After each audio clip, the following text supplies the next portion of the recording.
Hello everyone, welcome back to our Career Development and English Language Academy Nepiro Pimana. I am Dr. Situang, and in today's video, we will be learning about the usage of prepositions to and for.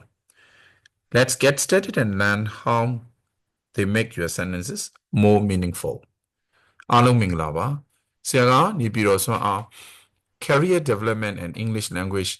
Academy principal တူဖြစ်တဲ့ဆရာဒေါက်တာစီသွန်ဖြစ်ပါတယ်ဆရာကဒီနေ့အင်္ဂလိပ်စာလေ့လာတဲ့သူတွေကို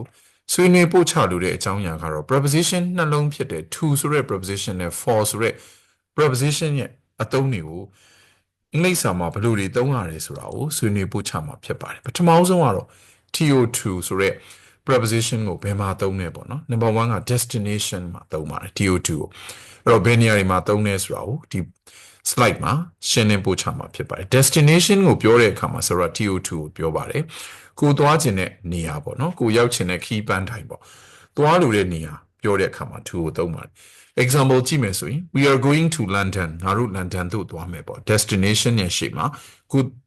သွားမယ် destination ကိုရောက်ခြင်းတဲ့ destination ရဲ့ရှေ့မှာ TO2 ကိုသုံးမှာဖြစ်ပါတယ်နောက်တစ်ခုကတော့ what time is it what time it is ပေါ့နော်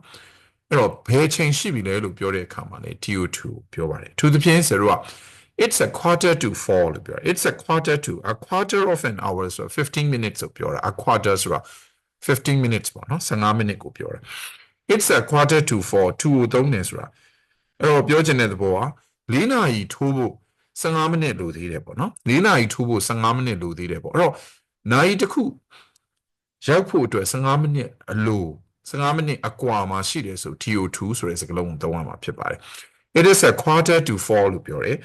အဓိပ္ပာယ်ကဘာလဲ15 minutes before 4 o'clock နော်အဲ့တော့ဒီ4နာရီမတိုင်ခင်15မိနစ်ပေါ့ပြောချင်တဲ့သဘောက3:45ပေါ့နော်3နာရီ45မိနစ်အဲ့တော့4နာရီမထိုးခင်15မိနစ်လို့ it's a quarter to 4ပေါ့ဒီလိုပေါ့မပြည့်ခင်ပေါ့4နာရီမပြည့်ခင်မှာ quarter လိုသေးတယ်ပေါ့နော်တကူ quarter တခု15မိနစ်လိုသေးတယ်ဆိုတဲ့အဓိပ္ပာယ်ပါနော်နောက်က distance ပေါ့နော်အကွာအဝေးတွေကိုပြောတာပေါ့အကွာအဝေးတွေကိုပြောချင်တယ်တစ်ခုနဲ့တစ်ခုရဲ့အကွာအဝေးတွေကိုပြောချင်တယ် TO2 ကိုသုံးရမှာဖြစ်ပါတယ် example မှာကြည့်ရင် it's about 10 miles from my house to the university ပေါ့အဲ့တော့ဘယ်လောက်กว่าလဲဆိုတဲ့အခါ it's about 10 miles 10မိုင်ရှိတယ် from my house ကျွန်တော်အိမ်ကနေ to the university တက္ကသိုလ်ပေါ့နော်အိမ်ကနေတက္ကသိုလ်သွားဖို့ပုံမှန်ဆိုလဲဒါပြထားတယ်ပေါ့အိမ်နဲ့တက္ကသိုလ်ရဲ့အကွာအဝေးပေါ့အိမ်မှတက္ကသိုလ်တို့ဟာဘယ်လောက်ရှိလဲဆိုရင် from my house to the university အဲ့တော့10 miles ရှိတယ်ပေါ့ distance ပြောချင်တယ်2သုံးနောက်တစ်ခါ comparing လုပ်တယ်တစ်ခုနဲ့တစ်ခုနှိုင်းယှဉ်တာပေါ့နော်အဲ့တော့ prefer နောက်မှာတူလိုက်တယ်လို့ပြောလဲမှန်တယ်အဲ့တော့ပြောချင်တဲ့သဘောတစ်ခုနဲ့တစ်ခုနှိုင်းယှဉ်တာပေါ့ I prefer tea to coffee ပေါ့ကျွန်တော်ဟာ coffee ထက်ဆိုင်လက်ဖက်ကိုပိုကြိုက်တယ်ပေါ့နော်လက်ဖက်လည်းတောက်တယ် coffee လည်းတောက်တယ်ဒါပေမဲ့နော်ဒီ coffee ထက်ဆိုင်လက်ဖက်ကိုပိုကြိုက်ရင် I prefer tea to coffee ပေါ့မဟုတ်ဘူးလက်ဖက်ထက်ဆိုင် coffee ကိုပိုကြိုက်ရင်တော့ I prefer coffee to tea ပေါ့အဲ့လိုတောင်းရတယ် prefer ရဲ့နောက်မှာရှိတဲ့နောက်မှာကိုပိုနှစ်သက်တဲ့အရာပေါ့နောက်တစ်ခါ giving ပေါ့အဲ့တော့ giving ကပေးတာပေါ့နော်ဒီနေရာမှာတော့ giving ဆိုတာကဘာလို့ခေါ်လဲဆိုတဲ့အခါကျတော့ဒါ ditransitive verb ပေါ့ ditransitive verb ဆိုတာဒီ transitive verb ဟာပေါ့နော် takes two objects ပေါ့ object နှစ်ခုယူထားတာပေါ့အဲ့တော့ transitive verb တွေဟာကံလို့တဲ့ကရိယာပေါ့အဲ့ကံလို့တဲ့ကရိယာတွေက object နှစ်ခုထမ်းဆောင်ရင်ဆိုတော့သူ့ကို ditransitive verb လို့ခေါ်တာပေါ့အဲ့ဒီမှာ I gave ပေးတယ်ပေါ့ပုံမှန်မှာဆိုရင် I gave my sister the book လို့ရေးရတာပေါ့ I က subject gave က verb my sister က indirect object the book ဒီ direct object ပေါ့ direct object ဆိုတာ give ဆိုတဲ့ verb ရဲ့ action ကိုအဓိကလက်ခံတာပေါ့နော်အဲ့တော့ the book ဒီအဲ့တော့ဘာလဲဆိုတဲ့အခါကျတော့သူကအဓိကဒီ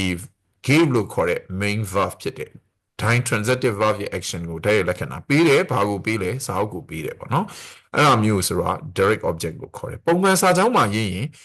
I gave my sister the book လို့ရေးလဲမှန်တယ်နော်အဲ့ဒါဆိုရင် I နဲ့ subject လာတယ် gave verb လာတယ်ပြီးတာနဲ့ဆိုတော့ my sister indirect object ရေးတယ်ပြီးတော့မှ the book direct object ရေးတာပေါ့အဲ့လိုမဟုတ်ဘဲနဲ့ဆိုလို့ဒီနော် direct object ကို verb ရဲ့နောက်မှာထားမယ်ဆိုရင်တော့ I gave the book တော့ဒီကြပါ give ဆိုတဲ့ verb ကဒီ ditransitive verb ကပေးတယ်ဆိုရင်ဘယ်သူထံပေးတာလဲဆိုတော့ကျွန်တော်ရဲ့ညီမလေးထံပေးတယ်လို့ပြောတဲ့အကြောင်း I gave the book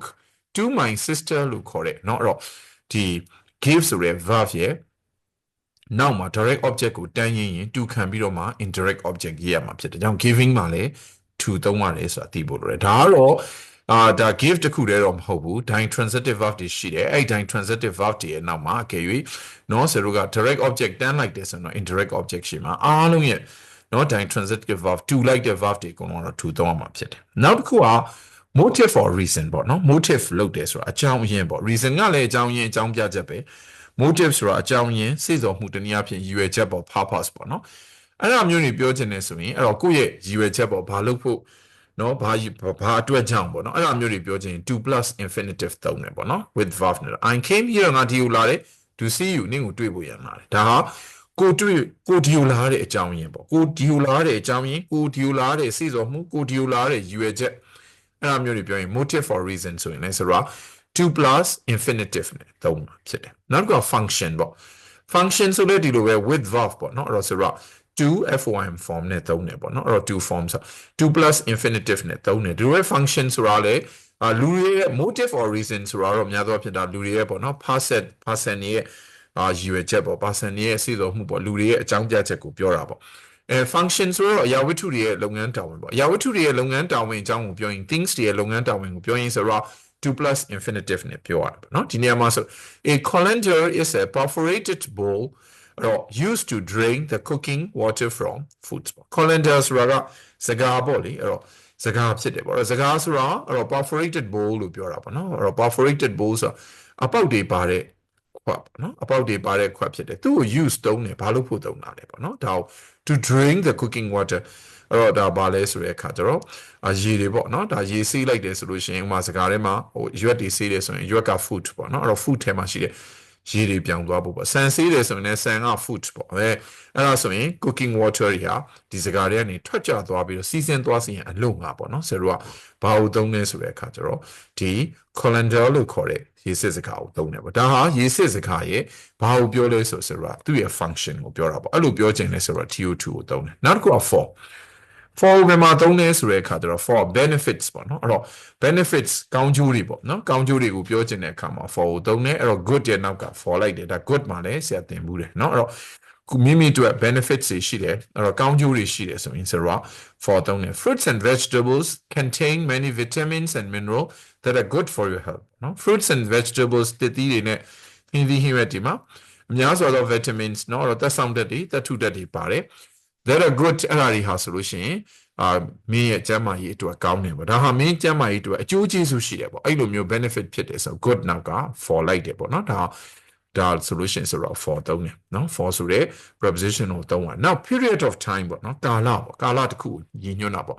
အချိန်ကာလတစ်ခုကိုရည်ညွှန်းတယ် period of time လို့ပဲပြော length of time လို့ပဲပြော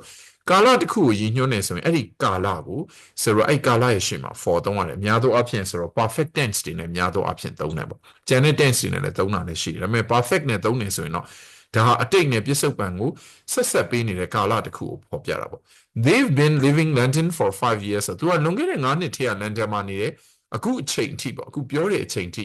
up to now ပေါ့နော်အခုအချိန်အထိသူက London မှာနေစေဖြစ်တယ်အဲ့တော့အခုအချိန်နဲ့တွက်လိုက်ရင်တော့ London မှာနေတဲ့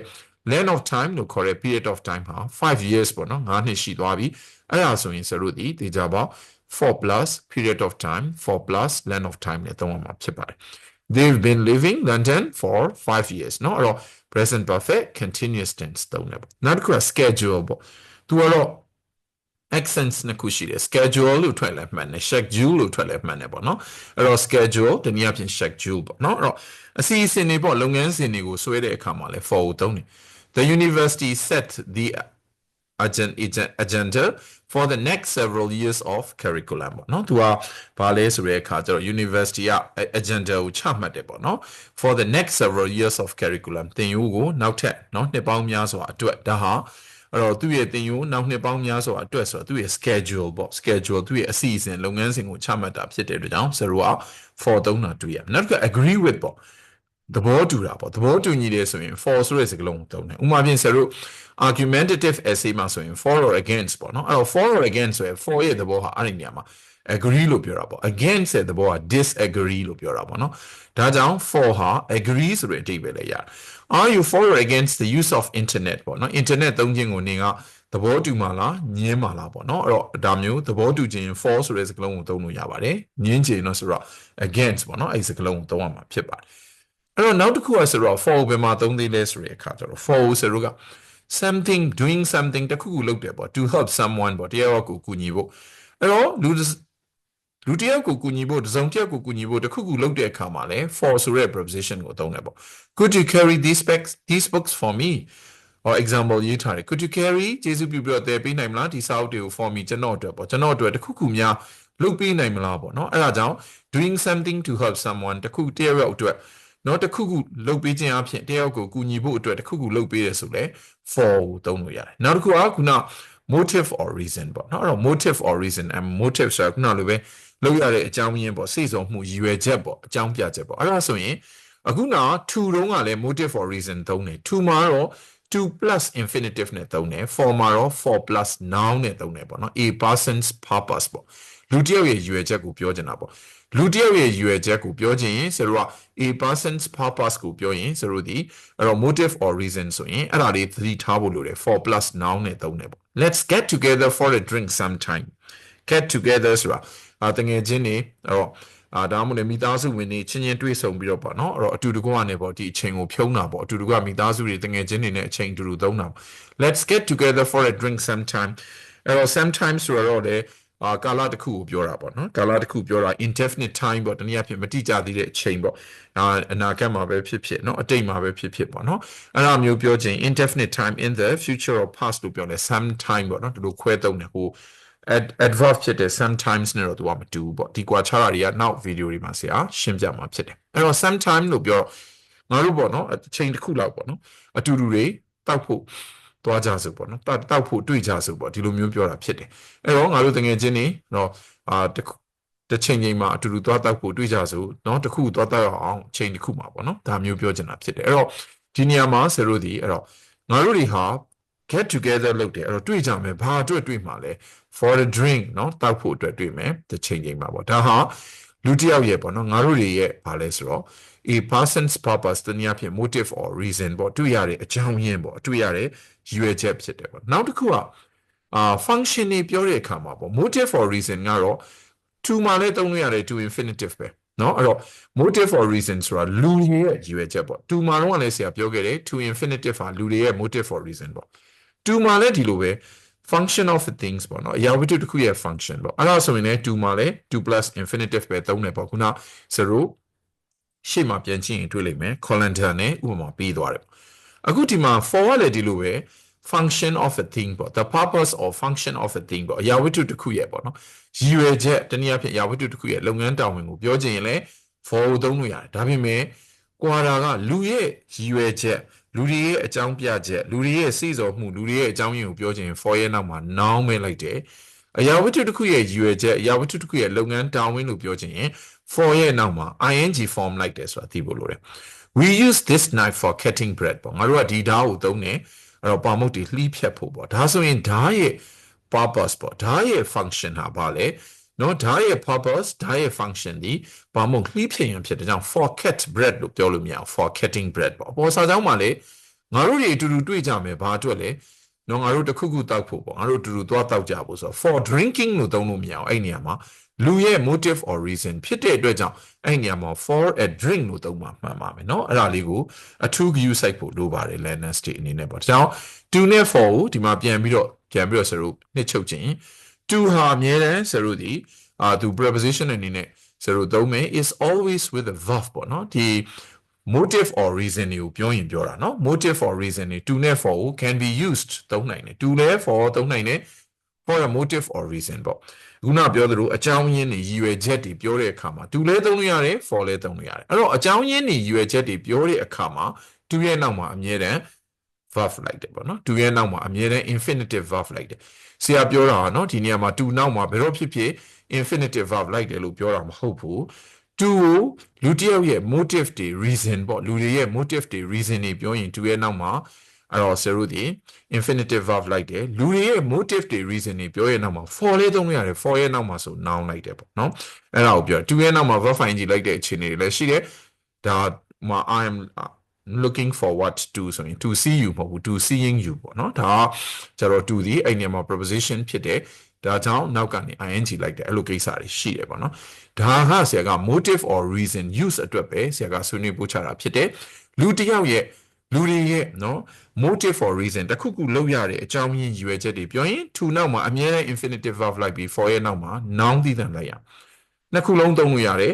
example လေးလာမယ်ဆိုရင် I went to Paris to learn French ပေါ့နော်ငါပြင်သစ်ကိုသွားတာဘာလို့ဖို့လဲဆိုရင်ပြင်သစ်စာသင်ဖို့ပေါ့ Paris သွားတာဟာပြင်သစ်စကားကိုလေ့လာဖို့ to learn ပေါ့နော်ဒါငါရဲ့ motive or reason ဖြစ်တယ် purpose ဖြစ်တယ် I went to Paris for a new job ငါ Paris ကိုသွားတယ်ဘာဖြစ်လို့လဲ for a new job အလုပ်တစ်ခုရဖို့ပေါ့နော်အဲ့တော့အပေါ်စာကြောင်းမှာလေဆရာတို့က to နော်တော့သွားပြီးတော့မှဆိုတော့ to learn to plus infinitive ပဲရမယ်အောက်စာကြောင်းမှာလေဒီလိုပဲ for ရဲ့နောက်မှာ noun ပဲလိုက်ရမှာဖြစ်ပါတယ်နော်အဲ့ဒါကိုအထူးဂရုစိုက်ဖို့လိုပါတယ်နောက်တစ်ခုကဆရာတို့နော်ကြည့်မယ်ဆိုရင်ဒီနေရာဆိုပိုရှင်းသွားမယ်ပေါ့နော်ဒီ photocopy ရပေးထားတယ် this machine is used ဟောဒီ machine ရဲ့ function ကိုပြောရင်သူရဲ့နောက်က infinitive ပဲဒါကအရာဝတ္ထုတစ်ခုရဲ့ function or အရာဝတ္ထုတစ်ခုရဲ့ purpose ပြောရင်သူနောက်မှာ infinitive လိုက်ပြီးတော့ verb နော် for နောက်မှာတော့ verb ing form လိုက်ရမှာဖြစ်တယ် this machine is used to make copies နော်အဲ့တော့ copies တွေ make တူဆွဲဖို့ဒီ machine ကအသုံးပြုတယ်ပေါ့နော်ဒီ machine ကိုအသုံးပြုတယ်ပေါ့ this machine is used for making copies နော်အဲ့ဒါကို for make copies လို့ရေးလို့မရဘူး for making copies လို့ပဲရေးရမှာဖြစ်ပါတယ်နော်အဲ့တော့ဒါဆိုရင်တပည့်တို့က to နဲ့ for ရဲ့အသုံးကိုဒီနေရာမှာတည်တည်ချာချာနားလည်သဘောပေါက်ပြီလို့မှတ်ယူပါတယ်အဲ့တော့ဆရာတို့ဒီအခုပြောမယ်ဆိုရင် function of a thing or function the purpose of a thing ကိုပြောချင်ရင် to နောက်မှာ infinitive for ရဲ့နောက်မှာ verb ing သုံးရတယ်ဆိုတာကိုလေ့လာထားဖို့လိုပါတယ်That's all for today's lesson. I hope you found it useful and informative. Thank you for watching and studying with me. See you in the next lesson. Take care and keep learning. Thank you so much. Have a good day.